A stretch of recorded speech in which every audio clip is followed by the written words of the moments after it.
Good evening and welcome to the Maple Plain City Council special meeting. My apologies for the late start. Our first meeting ran over. It is 6:21 on April 29th and I call the meeting to order.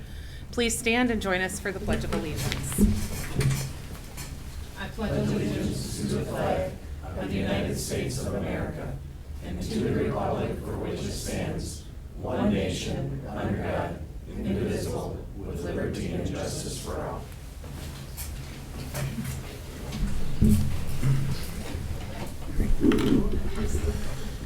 So the first item of looking for a motion to adopt the agenda this evening. So moved. Moved by Francis. Second. Second by Fay. Any further discussion? Hearing none, all in favor signify by saying aye. Aye. Opposed, same sign. Motion carries 5-0. So the first item of business this evening is visitors to be heard. You'll note on your agenda that typically this is only a 15-minute section. We've received countless forms for visitors to be heard. Out of respect for everyone's time, if you've already spoken at the Planning Commission or at the last council meeting, we'd ask that you'd let others speak first and that all comments tonight would be non-repetitive. All right, with that, and then one of our staff will have the 3-minute timer as well. And just a reminder that public comment is a courtesy and it is not a time to interact, and that at all times respect will be shown from everyone. Okay. With that, if there is anyone who would still like to speak who has not spoken at one of the two prior opportunities, please come forward. And make sure to introduce your name and address. Yes, Honorable Mayor and Honorable Council, my name is Andrew Santani. I'm a representative of Cassia, the current owner of the Old Haven Homes facility. I want to thank you all for the time that you have put into the sale of this project. I have notes of just a couple points that I wanted to bring to the attention. If it's okay, if I could just pass these around real quick. Otherwise, I can just speak to it as well. Just a few things that I wanted to just make sure we're on the record. As you all know, Cassia has been a long-standing member of the community of Maple Plain. Obviously, just built a new facility up on Baker Park Road, and appreciate all the work that's gone into that. With that being said, just a general observation and then a few pieces I want to share. There is language in the existing R1 district. I know this has been talked through with the staff. We've also talked through with the city attorney as well. The R1 district does allow for a term called rest home. And rest home is created as an overarching term. It covers a lot of things. It's pretty general. It's pretty common from the 60s and 70s. But it does cover establishments that provide housing and general care for the aged or the convalescent. Synonyms for rest home are retirement home, assisted living, care home, nursing home, hospice, institution, and senior citizens home, amongst many, many other synonyms for that word. So I wanted to put that just on the table for consideration. Understand that the process has been worked through significantly. I think where it becomes critical is that we've spent a lot of time as to whether or not we can or cannot use this building as an assisted living building, which becomes really important for us, because if we change what we can use it for, it was built very specifically for skilled and assisted living. That's what it was designed for. That's what it's always been used for. It creates a saleability issue for Cassia. Along that line, though, we have a lot of time that's gone into if and not how. We have a lot of topics that we want to cover. I know there's some new that came to the table, so just want to put that out there. The last few pieces, as you know, River Oaks is they're a for-profit entity. Their calculated tax assessment is estimated to be around $33,000 a year. I know some of the neighbors have wanted a residential home put in there. I took a look. If you took the street frontage, you can really only do about 4 houses. So it's only going to bring about half the tax revenue in, if that was even viable, which we've also worked through in previous sessions up to tonight, and find it very economically challenging. Another piece of information I want to leave on the table too is that Cassia is responsible for some of the assessments for which a number of the 54 residents in that neighborhood are also carrying $20,000 each. Again, we're carrying $263,000 of that assessment, so we're very much financially invested in the road reconstruction. The last thing I want to leave the council and those here with is that in previous meetings, we've been talking about this neighborhood and the construct of the neighborhood. We've heard stories of people that were raised here and left and now have moved back, all within the context of a nursing home that's always been there. Yes, we did vacate, but the years that I'm hearing that care center and that property was active when those people have come back to this neighborhood fabric. There's been a lot of downplaying for what's happened there since 1967 until we left. There's great stories of neighbors being able to walk by, greet the residents, and vice versa. Neighbors being able to go over and visit loved ones in the existing facility. Christmas carolers coming out for the holidays. Elementary schools going in for choir concerts and band concerts. Community day care visits, and the annual pig roast. So there is a lot of good that has come out of that. And I think that's been overlooked in the contention of this discussion. And wanted to leave the topic point on a high note, that there is a lot of good that comes out of that. The stories of the carols travel from Maple Plain all the way to Arden Hills. Families that have grown and moved have inspired other generations of looking out for seniors that do need neighbors. They do need neighborhoods to thrive in, so they're not isolated. So I appreciate you letting me take some time to share that with you and all the work that you've done, and look forward to working through this with you tonight. Thank you, Mr. Santinetti.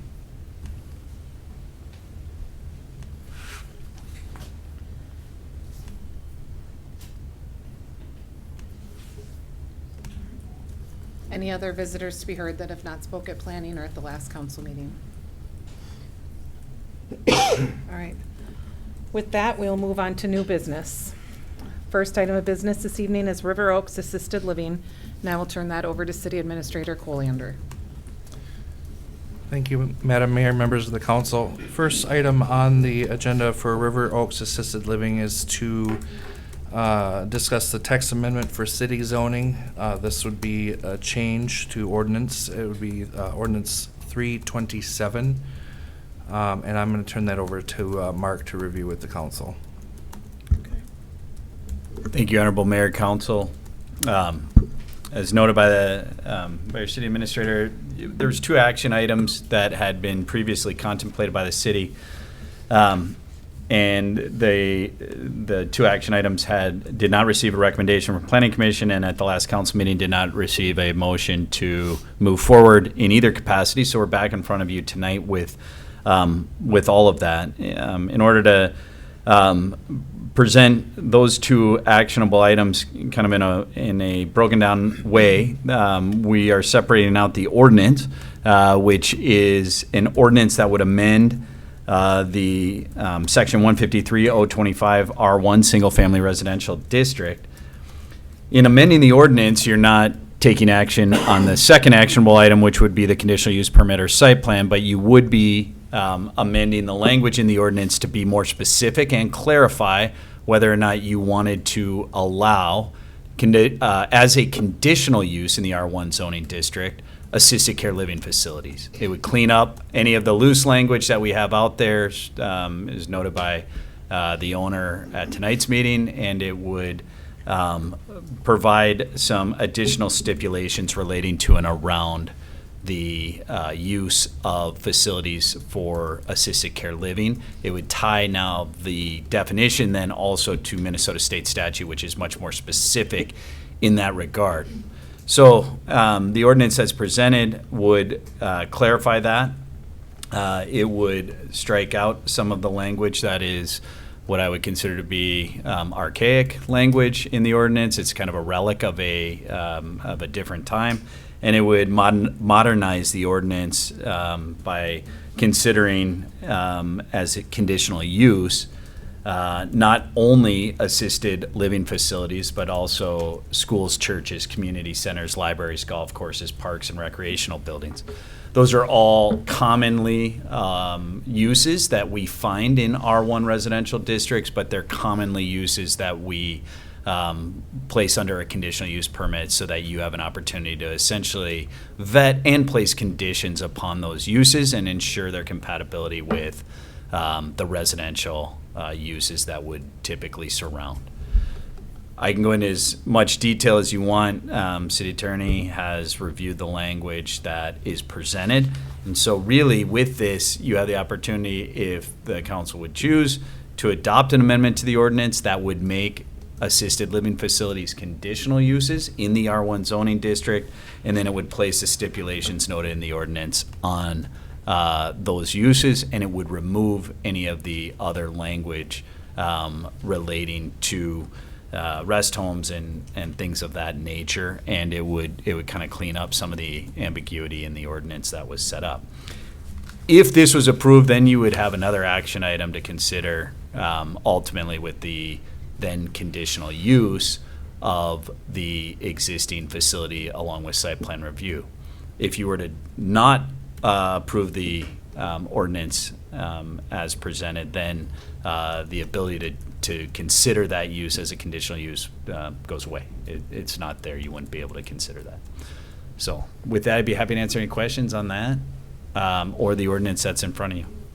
So to be clear, right now we are discussing the ordinance only, not River Oaks specific application. Correct.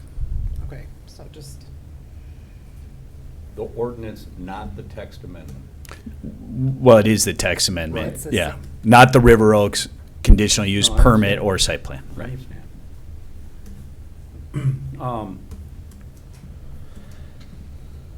Can I, because I'm the only one that really hasn't had a chance to talk on this yet.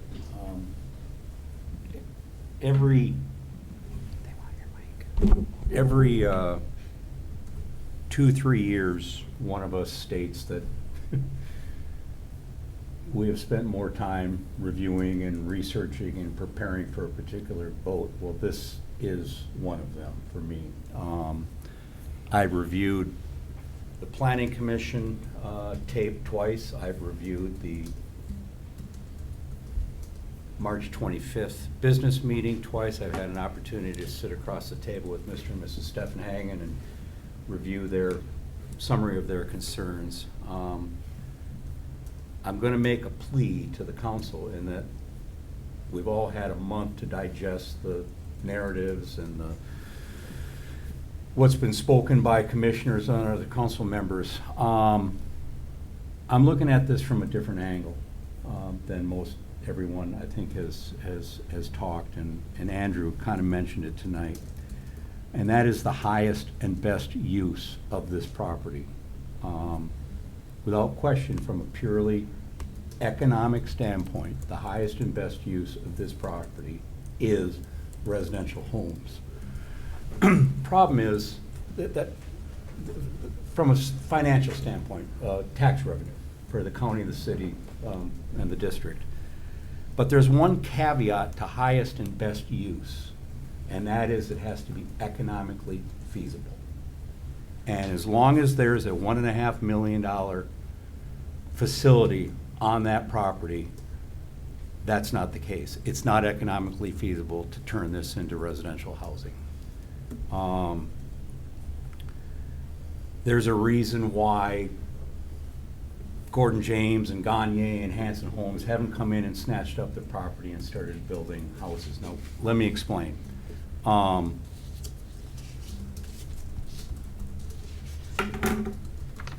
There are multiple components.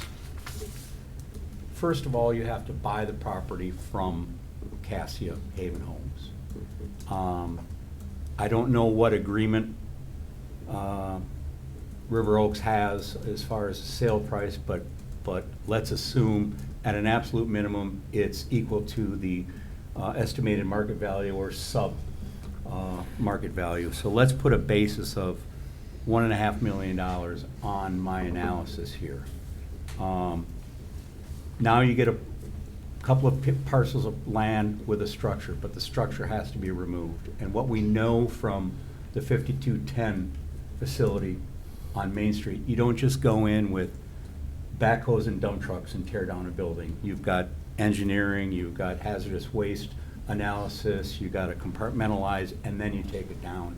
And what we learned from the small building on Main Street, I would extrapolate and say that it's not going to be less than $500,000 to remove that structure. So now you got $1.5 million in the cost of the property and $500,000 to tear down the building. Now you've got vacant land. And we're doing a street reconstruction, so we got an idea of what it's going to take to put in sewer lines and water lines and storm sewer, curb and gutter, blacktop. City's going to get water access charges and sewer access charges and park dedication fees. And so when all that is put together, you're probably not south of another $500,000. So now we're up to $2.5 million a developer would have invested. Then they have to parcel it out and sell these properties. They're not going to do it for free. There's going to be marketing costs and carrying costs and property taxes that have to be paid. So maybe 20 or 25% markup, so that if they're going to take the risk and the gamble on selling lots to build houses, it's probably not unreasonable. That puts that up over $3 million invested. Now, I disagree with Andrew. I think if you run a cul-de-sac from Bryant, north and south, you're probably looking at 8 to 10 houses. If you run a couple of cul-de-sacs going east and west off of Wyman, you're probably looking at 9. So let's use 9 as an average.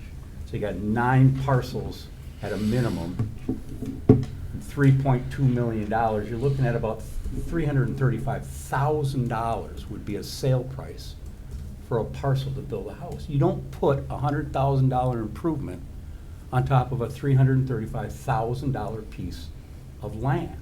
You put a $600,000 or $700,000 house on top of a $335,000 piece of land.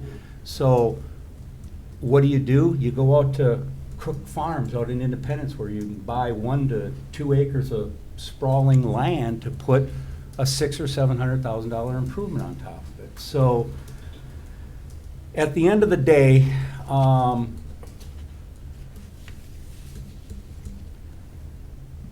I do believe that a text amendment to this to allow the facility to operate there is in order.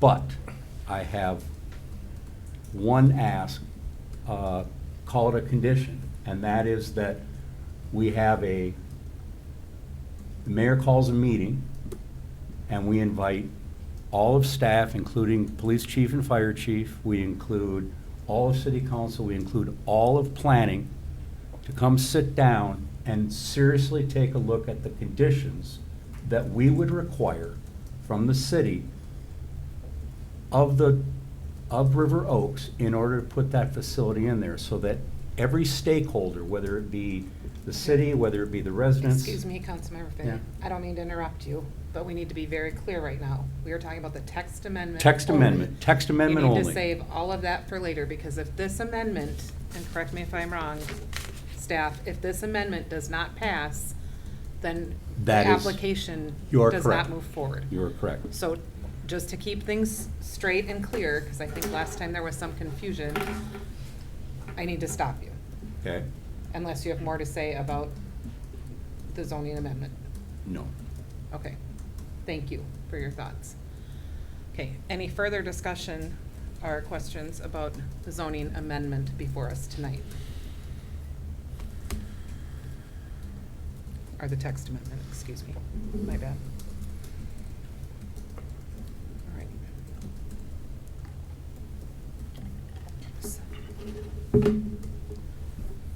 So with that, is there a motion for the text amendment to the city zoning ordinance to create a conditional interim use with the R1 zoning district that would allow the proposed assisted living facility? I'll make that motion. Motion by Councilmember Fay. Is there a second? Second. Second by Councilmember Francis. Any further discussion or questions? All in favor signify by saying aye for the text amendment to the city zoning's ordinance. Aye. Aye. Opposed? Aye. Aye. The motion carries 3-2. All right. So now do we need to do another motion on the resolution itself, or? No, that, Madam Mayor and members of the council, that resolution was there in the event the text amendment didn't pass, and so that resolution can be disregarded. Okay. All right, I will turn it back over to staff then for the next part. Thank you, Madam Mayor, members of the council. So as we talk about the conditional use permit, there has been some items of concern that have come to our attention in looking at public safety calls for service. I apologize, the number of beds that I have here listed here and here are not correct. But you can see here 4848 Gateway, the current Haven Homes building where it's at, the new one, and the number of calls. This is fire medical calls, and this column here are West Hennepin public safety calls. The next column is 1520 Wyman and 5515 Bryant. So one was the nursing home, one was the assisted living, also medical, fire, and West Hennepin Public Safety. We go down to Watertown. They have 60 beds. And this is the number of medical fire calls that they've had, 24, 23, 22. And Carver County, 24, 23, 22, 21. And then they have a facility in Lake City, Minnesota, that has 38 beds, and the number of their ambulance calls and their police calls. And seeing these numbers are concerning because they're obviously much higher than what we're used to seeing. So staff would like time, as John was saying earlier, time to meet with the council, the planning, public safety officials to sit down and address this and look at this, and how we work this into the conditional use permit. How do we cover, this increase in calls? I would ask Chris King if you would allow us an extension to the 28th of June so we can get together and meet with stakeholders, so we can discuss this and review that conditional use permit.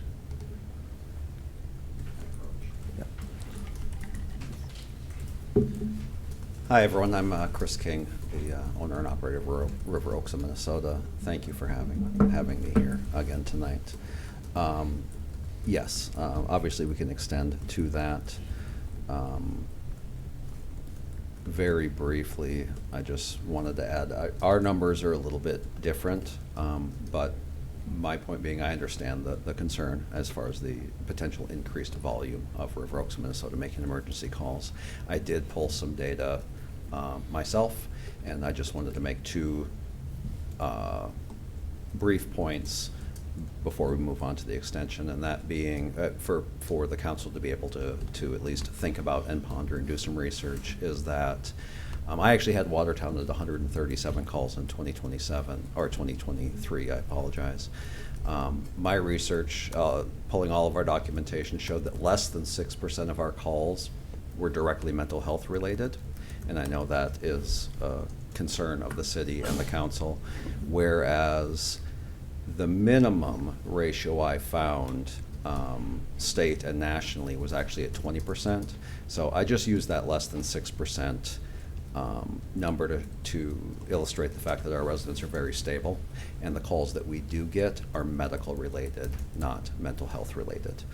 The other part being is that none of those calls to Watertown were for direct lift assistance, which tends to be a very taxing area within the emergency services and fire department of going to assisted livings and helping people off the floor. Not one of those calls in Watertown was for those reasons. I just wanted to add that little bit of information to the conversation, and would hope that with the delay and postpone that we could participate in some of those conversations. My main point being is that we are in these other cities. We have had the volume conversations with those cities, and we really, really want to work with local, the city emergency services, ambulance services, to make sure that we're not putting an undue strain on the community or undue strain on other services being provided. So yes, I think an extension to be able to get through this and talk about it is great.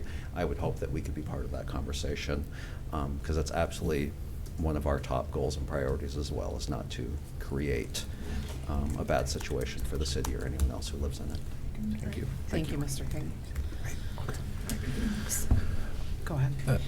Madam Mayor, with that, thank you, Chris, for that extension on that. I would, at this point, for the conditional use permit, ask the council to make a motion to table the conditional use permit discussion for another meeting, and we will set up time that works for everybody to get together to discuss this. Right. Looking for a motion to table the conditional use interim permit. I'll make that motion. Motion by Councilmember Francis, Second. second by Councilmember Fay. Any further discussion or questions? Is there a period certain on that? I mean, Well, we have to. You don't need to extend it because we're not doing a public hearing or anything, so we can just table the item and bring it back without a date certain. And the extension that was asked for was till June 28th of 2024, so just to be clear. Right. Thank you for that clarification. Any other questions or discussion? Hearing none, all in favor of tabling signify by saying aye. Aye. Opposed, same sign. Aye. Okay, motion carries 4-1. Next item of new business this evening is Collision Corner, and I will turn that over to staff. We-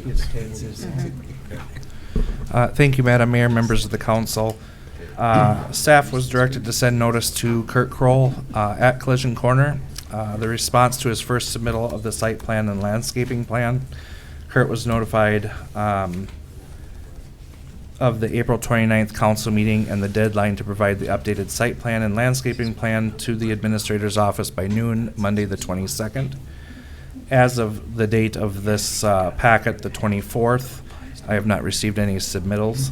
I have been told that they can only push people so fast to get things done, and that they do not agree with our requirements of diagonal parking spaces. I had informed them that it was agreed upon in the settlement agreement that they signed in December and approved by council on January 8th, so it was a non-negotiable item. So I am just looking for direction from council at this point, how they want us to proceed. Thank you, City Administrator Colander. I do have one point of clarification, that it has been over 4 months since we have asked for this. It began on December 20th. So there has been ample time, and I do not think we are pushing or being unreasonable. And the judge agreed to all the timelines as well. So I just want to make clear that, again, there has been ample time for this to be provided, and that staff has also sent reminders and reached out as well during this time. Jacob, you say you're looking for direction. What are our options? Mr. Lang. Mr. Landsman. So right now, as you know, we are under a settlement agreement and if Collision Corner is not following through with the settlement agreement, it's a breach of that settlement agreement. The next step is, I believe, if there's a court order on this, would be to bring an order to show cause, and look for contempt and to force them into complying. I do know that the city administrator, I believe, reached out to the league attorneys. I don't know what their response was, if whether they're handling it or not. Michelle from Kennedy and Graven was going to reach out to the insurance trust to see if it was still under their jurisdiction or not. And the reason I ask that question is because it comes down to attorney's fees for the city.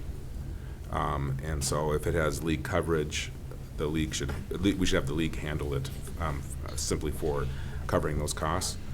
I haven't looked at, but in the off chance that it's not covered by the league, I haven't looked over this agreement, but there may be an ability, if we have to go through this, to get at least fees and costs and maybe attorney's fees.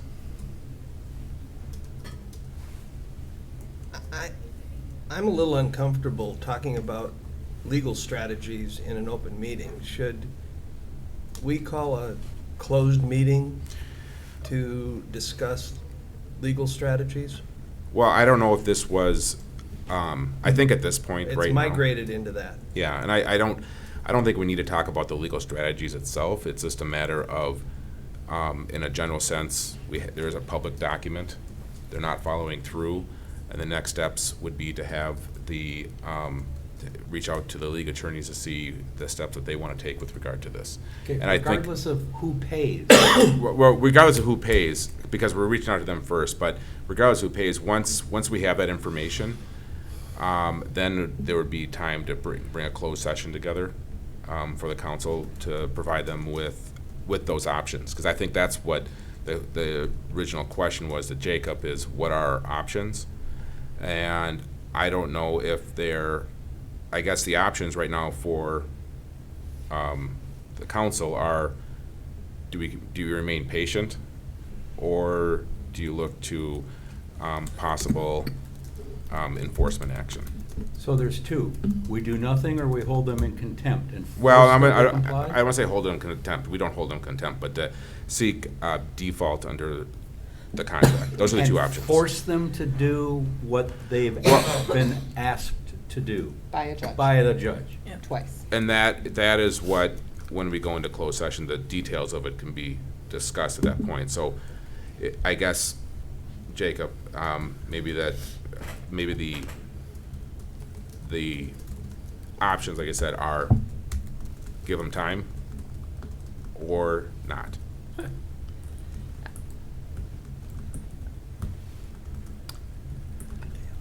I personally have as much time as Yeah. what's going to change tomorrow?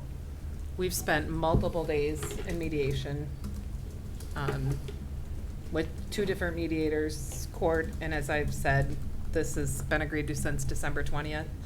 So if we've had over 4 months and haven't seen any progress, I have no reason to believe anything else is going to change. I am not in favor of giving any more time. Thank you, Madam Mayor, members of the council. I think that's enough direction for me. Yeah. How did you And I'll reach be in out to touch. him? How Both did you make, email, Collision Corner? email, aware letter, that and telephone, Did all. all three. There's documentation? that- Yes. All right, all staff has enough direction? Okay, Yes. with that then, there is no official action to be taken, correct?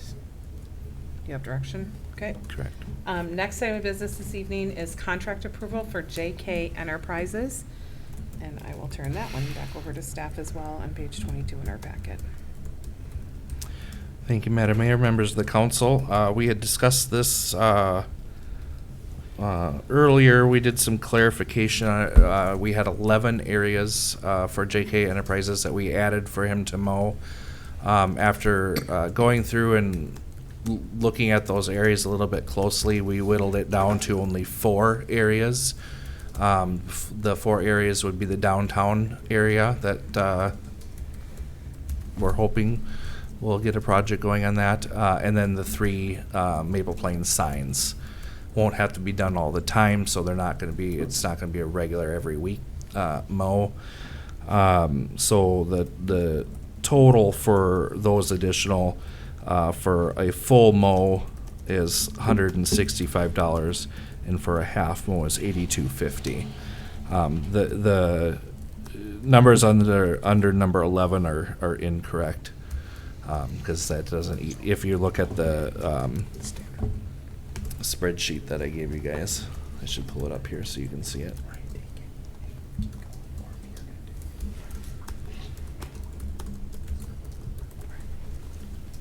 These two numbers are not correct.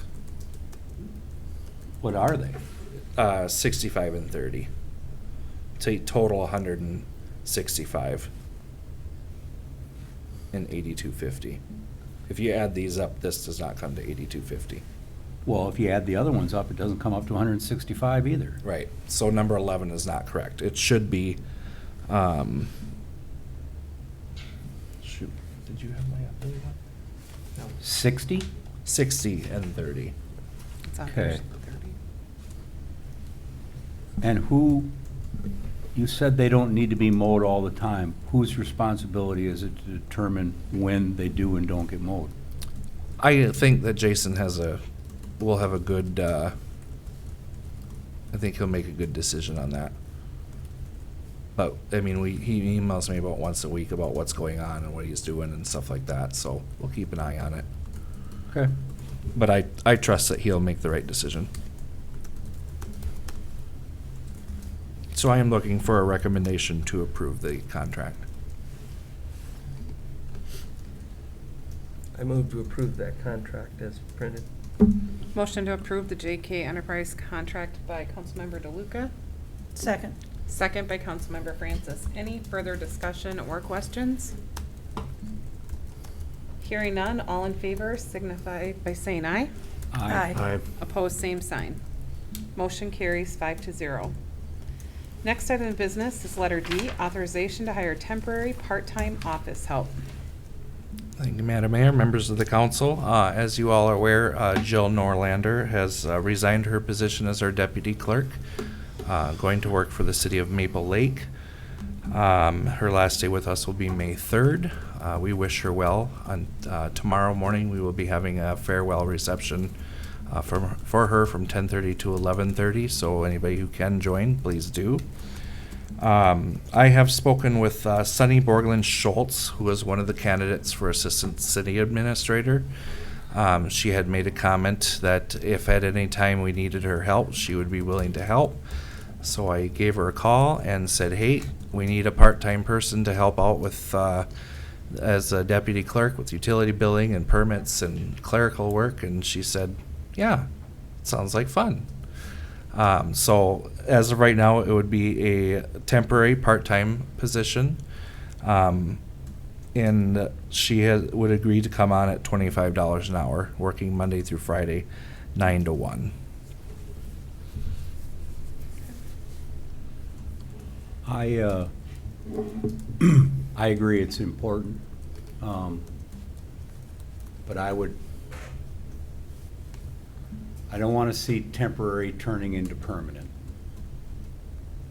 because it has the possibility to do that. This council has talked multiple times over the course of the past 5 or 6 years, and with the addition of Abdo coming on board, taking care of all the financials, relieving you of some of your responsibilities, some of your responsibilities going to Kevin, I want to see that however you formulate this contract with the candidate, that there's a period certain, like 60 days or through the next utility billing. And I think the goal here would be to get this office down to 3 FTEs, because I do not believe Maple Plain needs 3.5 FTEs when one whole FTE has been farmed out to a professional financial services. So temporary, yes. Period certain, yes. Here's your window, and you can take that time to get up to speed on utility billing and how to take it over. You can get up to speed on permitting and things of that nature, but you use her, the candidate, as a transition person in working over the course of the next 2 months and how to get this office down to 3 FTEs. And that would be my request to approve the candidacy of bringing on a temporary employee. So can you help me to understand? So if I'm hearing you correct right now, you're in favor of this is contingent on getting to 3 full-time employees? Yes. So to clarify, when we hired Administrator Colander, we were at 3.5 employees. Correct.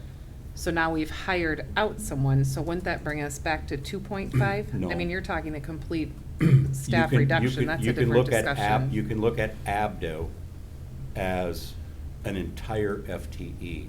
Right. Because they've taken the entire financial services, fund accounting, budgeting, and things of that nature away from Sharon. They've taken some of the responsibilities,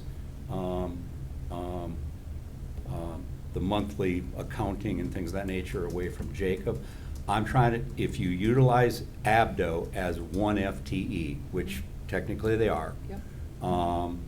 And And then our and then assistant, Kevin ours, as one FTE and Jacob as one FTE. There's your 3 FTEs. What I'm getting at is it is a non-starter for me to feel as though we're going to use this transitory time in order to figure out how to bring on, how to retain the 0.5 FTE. This office can run without Jill Norlander as long as you absorb some of the workload between Jacob and Kevin and learn how to carry on some of the responsibilities that Jill's been doing for the past number of years.